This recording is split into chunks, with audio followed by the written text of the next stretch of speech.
Hello guys, I welcome you all in this video.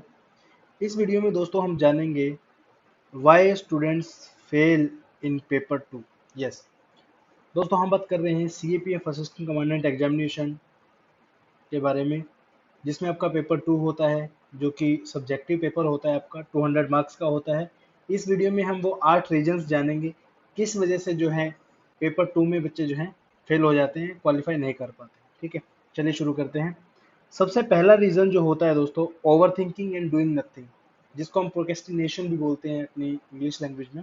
ठीक है, हिंदी में अगर बात करें तो सिर्फ बातें बनाना, कुछ नहीं करना, उसको बोलते हैं हम प्रोक्रेस्टिनेशन। ठीक है, बहुत सारे स्टूडेंट हैं, पढ़ने में बहुत अच्छे हैं, लेकिन सिर्फ प्रोक्रेस्टिनेशन की वजह से जो है क्वालिफाई नहीं कर पाते हैं पेपर टू को। प्रोक्रेस्टिनेशन किस तरह का, उनको पता है कि पेपर टू इम्पोर्टेंट है, 200 मार्क्स का है, आपका फाइनल मेरिट लिस्ट में जुड़ेगा, उनको पता है अगर नहीं करेंगे तो फेल हो जाएंगे।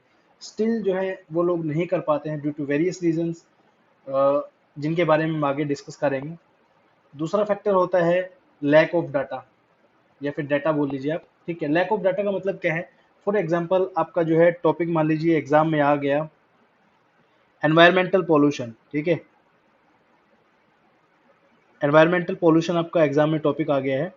अब देखिए इसके ऊपर जो है यूपीएससी जनरली जो एसेज आपसे पूछती हैं, रिपोर्ट्स आपसे पूछती हैं जनरली, उसमें यूपीएससी डिमांड करती है आपसे कि आप रेलेवेंट डाटा उसमें लिख के आइए। ठीक है, और डाटा अगर लेटेस्ट है, विद इन 1 ईयर का जो अगर आप डाटा उसमें कोट करते हैं तो आपके चांसेस ज़्यादा है कि आपको अच्छे मार्क्स उसमें मिलें। ठीक है, लैक ऑफ डाटा का रीज़न क्या है?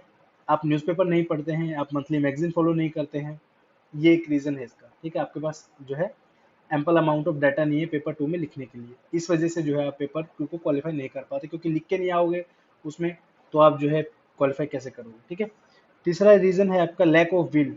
अगेन लैक ऑफ विल का मतलब क्या है? आपके बहुत सारे स्टूडेंट हैं, आप देखिए मार्केट में आपके पास डाटा अवेलेबल है। फॉर एग्जांपल आपके पास बहुत सारी करंट अफेयर की मैगजीन्स उसमें होंगी, न्यूज़पेपर में के आर्टिकल आपके पास आते हैं, अवेलेबिलिटी आपके पास है, लेकिन विल नहीं है। विल का मतलब आपकी तैयारी आप कर रहे हो, आप अश्योर नहीं हो कि मुझे पेपर क्लियर करना भी है नहीं करना है। ठीक है, ऑब्वियसली सब चाहते तो सब है कि मैं असिस्टेंट कमांडेंट बन जाऊं, लेकिन उसके लिए मेहनत भी तो करनी पड़ती है। ठीक है, तो वो विल जो है वो कहीं गायब है, उसको आपको ढूंढना पड़ेगा। ठीक है, rely on already prepared material. अब देखिए ये जो है चीज़ है वो सबसे बड़ी जो कमी है, मैं इसमें मानता हूँ। कोई भी टॉपिक आपका आता है पेपर टू में, ठीक है, इस चीज़ में मैं अपना पॉइंट ऑफ व्यू भी बताऊंगा, और आपसे भी उम्मीद रखता हूँ कि आप भी जो है कमेंट सेक्शन में मुझे कमेंट करके जरूर बताइए आप इस चीज़ के बारे में क्या सोचते हैं। ऑलरेडी प्रिपेयर्ड मटेरियल का मतलब क्या है? देखिए बहुत सारी मार्केट में बुकलेट्स आपको मिल जाएंगी पेपर टू के रिगार्डिंग। ठीक है, मैं ये नहीं बोलता कि वो चीज़ गलत है। ठीक है, देखिए सबका अपना काम है, सब अपना काम कर रहे हैं, वो भी आपको डाटा प्रोवाइड कर रहे हैं। आपका इसमें क्या नुकसान है वो मैं आपको बताता हूँ। ठीक है, फॉर एग्जांपल कोई आपने मार्केट से बुक लिस्ट जो है मान लीजिए एसए की बुक जो है परचेज कर ली है, या पेपर टू की बुक जो है परचेज कर ली है। ठीक है, अभी जो है आज मैं वीडियो बना रहा हूँ, अभी 23 मई जो है अभी हो चुकी है। ठीक है, मान लीजिए आपने उस बुक को जो है अभी परचेज कर लिया, तो एग्जाम टाइम तक आने वाले टाइम में जो आपके आने वाला जो टाइम है उसका डाटा आपको कहाँ से मिलेगा? वो तो उसमें नहीं लिखा होगा। आप जो डायरेक्ट बुक परचेज कर लेते हैं, फॉर एग्जांपल एसए की बुक्स आती है काफ़ी सारी, जैसे आर्यन पब्लिकेशन की आती है। अब जो उस पर्टिकुलर टॉपिक पे जो है उसमें ऐसे दिया होगा, मैं मानता हूँ स्टैटिक ऐसे आपको वहाँ पे मिल जाएंगे, लेकिन डायनेमिक फैक्ट आपको वहाँ पे नहीं मिलेंगे। ठीक है, वो आपको कहाँ मिलेंगे? मंथली मैगजीन्स के अंदर, डेली न्यूज़पेपर अगर आप पढ़ते हो तो वहाँ से आपको डाटा आपको मिलेगा। तो इसलिए जो है ऑलरेडी प्रिपेयर्ड मटेरियल जो होता है उसके ऊपर जो है आपको रिलाई नहीं करना चाहिए। अगर आपने खरीद भी लिया है तो कोई दिक्कत नहीं है, उसमें से डाटा जो है चूज कीजिए कौन सा आपके काम आ सकता है, एक अलग से नोटबुक लगाइए, उसमें लिखिए एनवायरमेंटल पोल्यूशन के ऊपर क्या डाटा आपके पास है, वुमेन एम्पावरमेंट के रिगार्डिंग आपका क्या डाटा है। ठीक है, आपने अगर बजट पढ़ा है नहीं पढ़ा है, बजट पढ़िए, उसमें से डाटा निकालिए कौन सी मिनिस्ट्री ने जो कितना स्पेंड किया है, क्या लॉस चल रहा है देश में, इकोनॉमी पे क्या जो है, इकोनॉमी में क्या इश्यूज हैं, ये सब जो है आपको लिखना पड़ेगा। ठीक है, अपने पास डाटा कलेक्ट करके रखिए, तभी जो है आप एग्जाम में लिख पाएंगे। ठीक है, उसके बाद सबसे बड़ी जो हर्डल होती है 5th नंबर पे जो है, इसके बारे में हम बात करेंगे भी, वो है आपकी फ्रॉम वेयर टू स्टार्ट। ये सबसे बड़ी चीज़ है दोस्तों। ठीक है, अब बहुत सारे बच्चे इस चीज़ में कंफ्यूजन रहते हैं कि सर कौन सी मैगजीन फॉलो करें, ठीक है, कौन सा न्यूज़पेपर पढ़ें, लिखे कैसे, हमें तो पता ही नहीं है, फॉर्मेट का नहीं पता है, लिखेंगे तो चेक कौन करेगा, लिख देंगे तो गलत हो जाएगा। तो ये सब जो है धारणाएं आपके मन में है, तो इनको सबसे पहले आप निकाल दीजिए। ठीक है, क्योंकि मैं आपको बता रहा हूँ जितने भी लोगों का सिलेक्शन हुआ है, उन्होंने कभी ना कभी शुरुआत की होगी, फर्स्ट टाइम जो है उन्होंने कुछ भी अगर लिखा होगा, कोई भी हो इसमें चाहे, तो फर्स्ट टाइम में कोई भी जो है विजेता नहीं बनता है। सब फर्स्ट टाइम में सब गलती करते हैं।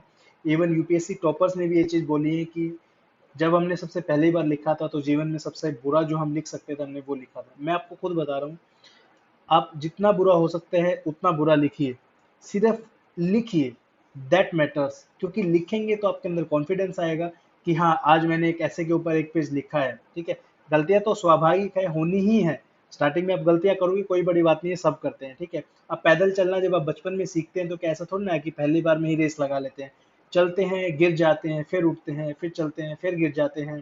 ठीक है, चोट लगती है आपको बहुत बार। तो ऐसा ही सेम यहाँ पे होगा। ठीक है, हाथों में दर्द होगा, आपके माइंड में ये रहेगा कि यार ये तो बहुत पेनफुल है, मुझसे नहीं लिखा जा रहा, मैं नहीं लिखूंगा इसको। लेकिन आपको जो शुरुआत करनी है। ठीक है, इस चीज के पीछे मत भागिए कि मेरा कौन चेक करेगा नहीं करेगा, वो सेकेंडरी चीज है, टेस्ट सीरीज सेकेंडरी चीज है। सबसे पहले जो है आपको कोशिश करनी है लिखने की। आप गलत सलत जो लिखना है आपको लिखिए, लेकिन शुरुआत करिए, जो सबसे बड़ी बात है। शुरुआत कैसे कर सकते हैं वो मैं आपको बताता हूँ। न्यूज़पेपर उठाइए, कोई भी आर्टिकल उसमें आपको मिले जो आपको लगे कि इंपॉर्टेंट है। फॉर एग्जांपल अभी जो है लेटेस्ट आपका काला पानी का इशू चल रहा है। ठीक है, इंडो नेपाल आपका जो है डिस्प्यूट चल रहा है, टेरिटोरियल डिस्प्यूट जो है उसके ऊपर चल रहा है। तो न्यूज़ में काफ़ी है, तो आर्टिकल कोई भी आप उठाइए द हिंदू से, उसको जो है अपनी लैंग्वेज में लिखिए। पूरा आर्टिकल आप पढ़िए, उसमें से कुछ कीवर्ड्स उठाइए जो आपको लगते हैं इंपॉर्टेंट, जैसे काला पानी है, लिपू लेक है, इन सबको मेंशन कीजिए उसमें। उसके बाद आप लिखिए। आप गलती करेंगे डेफिनेटली, आपके ग्रामेटिकल एरर भी आएंगे, आपकी बहुत सारी गलती आप करेंगे, बट दैट डजंट मैटर।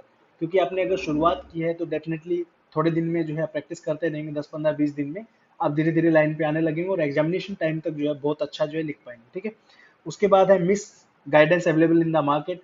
अब बहुत सारे लोग जो है मिस गाइड करते हैं स्टूडेंट्स को, ऐसा कर लीजिए वैसा कर लीजिए। देखिए मैं यहाँ पे ये नहीं बोल रहा हूँ कि कोई गलत है, ठीक है, लेकिन बच्चों को जो है गुमराह करना वो सबसे मुझे गलत चीज लगती है। अब बहुत सारे इंस्टीट्यूट्स हैं, देखिए नाम मैं यहाँ पे नहीं लूंगा किसी का, आप समझ सकते हैं।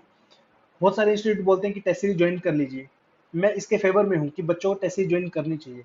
जो भी मार्केट में अवेलेबल है आप ज्वाइन कीजिए, कोई दिक्कत नहीं है। ठीक है, लेकिन यहाँ पे सबसे बड़ी जो चीज आती है वो आती है बच्चों को सिखाना आपको पड़ेगा। ठीक है, अब बच्चे को पता ही नहीं है कि रिपोर्ट का फॉर्मेट क्या है। ठीक है, बच्चे को पता ही नहीं है ऐसे का फॉर्मेट क्या है, काउंटर आर्गुमेंट का क्या फॉर्मेट है, होता क्या है काउंटर आर्गुमेंट। आप टेस्ट सीरीज तो ज्वाइन कर लेंगे बच्चे, उसमें कोई दिक्कत नहीं है, वो लिखेंगे क्या? This is the one of the biggest reason. बहुत सारे बच्चे टेस्ट सीरीज ज्वाइन करने के बाद भी जो है उसको नहीं लिखते हैं। ठीक है, तो मैं आप सभी से रिक्वेस्ट करना चाहूंगा, जितने लोगों ने भी जो है टेस्ट सीरीज ज्वाइन की है उसका अच्छे से बेनिफिट लीजिए। कुछ ना कुछ आप अपने मेंटर को, जो भी आपके मेंटर हैं, कोई मेंटर खराब नहीं है, सब अच्छे होते हैं, किसी ने कुछ ना कुछ अचीव जरूर किया होता है। ठीक है, तो आप अपने मेंटर्स को जो लिख के भेजिए। आपको जितने भी टेस्ट मिलते हैं बकायदा उसमें आप इंटरनेट की हेल्प से लिखिए, आप उसको लिख के भेजिए, उनको बोलिए कि हमारा चेक करके दीजिए। यही आपका राइट भी है। ठीक है, जितना ज्यादा आप लिखेंगे उतना ज्यादा आपको बेनिफिट होगा। ठीक है, मिसगाइड कहाँ पे कर दें वो मैं बताता हूँ। फॉर्मेट आपको पता नहीं है, बच्चों को आपने टेस्ट सीरीज दे दी है, या तो आप उसको पूरा एक मॉड्यूल दीजिए कि बेटा ऐसा है, टेस्ट सीरीज आपने ज्वाइन की है, इस तरह से जो है आपको पहले चीजें लिखनी है। ठीक है, हो सकता है बहुत सारे इंस्टीट्यूट ने ये चीज पहले बच्चों को दी भी हो, पर मुझे जो लगता है वो मैं अपना पॉइंट ऑफ व्यू यहाँ पे बता रहा हूँ कि वीडियोस अगर आपको देखनी है तो यूट्यूब पे स्टडी फंडा की वीडियोस अवेलेबल हैं। रिपोर्ट राइटिंग के ऊपर भी अवेलेबल है, काउंटर आर्गुमेंट के ऊपर भी अवेलेबल है, एसए के ऊपर भी अवेलेबल है। हर एक टॉपिक के ऊपर हमने ऑलरेडी वीडियोस बना रखी हैं, आप बेसिक हेल्प जो है वहां से ले सकते हैं। बहुत सारे लोगों ने हेल्प ली है और आज के दिन असिस्टेंट कमांडेंट भी बने हैं। विजय सर, जिसका आपने वीडियो थोड़े दिन पहले विजय सर का वीडियो देखा था, उन्होंने भी जो है मुझे पर्सनली बताया कि सर मैंने आपकी जो है काउंटर आर्गुमेंट की और रिपोर्ट राइटिंग के फॉर्मेट्स आपके वहां से देखे थे मैंने, तो एग्जाम में काफी हेल्प हुई है। ठीक है, तो इस तरह से आप चलिए। उसके बाद है रनिंग बिहाइंड टेस्ट सीरीज, वो बात हम इसमें कर चुके हैं। और लैक ऑफ राइटिंग प्रैक्टिस, वही जो सबसे पहले हमने बात की थी।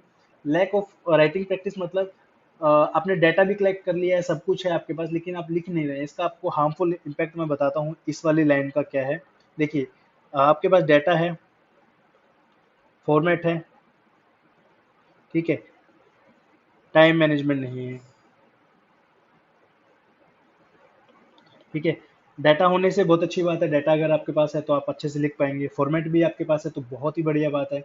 फॉर्मेट इन द सेंस कैसे रिपोर्ट लिखते हैं, कैसे काउंटर आर्गुमेंट लिखते हैं, कैसे ऐसे लिखते हैं। ठीक है, लेकिन टाइम मैनेजमेंट, अब देखिए आपका एग्जाम जो है वो सिर्फ 3 घंटे का है। ठीक है, 3 घंटे के एग्जाम में जो है आपको अच्छे से लिखना पड़ेगा। जब तक आप प्रैक्टिस नहीं करोगे तो पेपर में आप पूरा पेपर नहीं कर पाओगे। ठीक है, अगर आपका 20 30 40 नंबर का पेपर अगर रह जाता है पेपर में तो आप आउट ऑफ द लीग हो, वहाँ पे आप समझ लीजिए तुरंत कि आपका पेपर जो है बहुत ब्लंडर आपने किया है, ठीक है। अगर आप बहुत अच्छा नहीं लिखते हैं तो, ठीक है। अब जो बहुत ही एक्स्ट्रा ऑर्डिनरी लिख देते हैं, उसके बाद भी 20-30 नंबर का छोड़ते हैं, बहुत सारे हैं जिन्होंने 20-30 नंबर का पेपर छोड़ा है और वो क्वालिफाई भी किया है, एसी भी बने, लेकिन मैं जनरल पब्लिक की बात यहाँ पे कर रहा हूँ। पेपर आपको नहीं छोड़ना है किसी भी हाल में, जो आपको पूरा पेपर करना है, ठीक है। तो ये 8 रीजन ऐसे थे जिसमें जो है आपको, जो आपका फेलियर का कारण बनते हैं पेपर 2 में। नेक्स्ट वीडियो में हम बात करेंगे किस तरह से जो है आप इन सभी चीज़ों को रिमूव कर सकते हैं और किस तरह से जो है आप पेपर 2 में जो है एक्सेल कर सकते हैं, अच्छे मार्क्स ला सकते हैं, ठीक है। यहाँ पे दोस्तों मैं बताना चाहूंगा, स्टडी फंडा का पेपर 2 का वीडियो लेक्चर्स का कोर्स है, ठीक है। इसमें हम आपको कोई जड़ी बूटी घोल के नहीं पिलाएंगे, आपको सिर्फ फॉर्मेट बताएंगे। उसमें हम डिस्कस करेंगे कि कमियां कहाँ कहाँ पे आएगी, कौन सा टॉपिक आपको चूज करना है, किस किस तरह से फॉर्मेट आपका होगा, क्या क्या आपको उसमें लिखना है, डाटा कहाँ से आपको कलेक्ट करना है, पूरा कोर्स में जो है हमने ये सब चीज़ें डिस्कस की हैं। तो अगर आप वो ज्वाइन करना चाहते हैं तो आप ज्वाइन कर सकते हैं, वीडियो की डिस्क्रिप्शन में उसका लिंक मिल जाएगा। Thank you so much for watching this video, have a great day.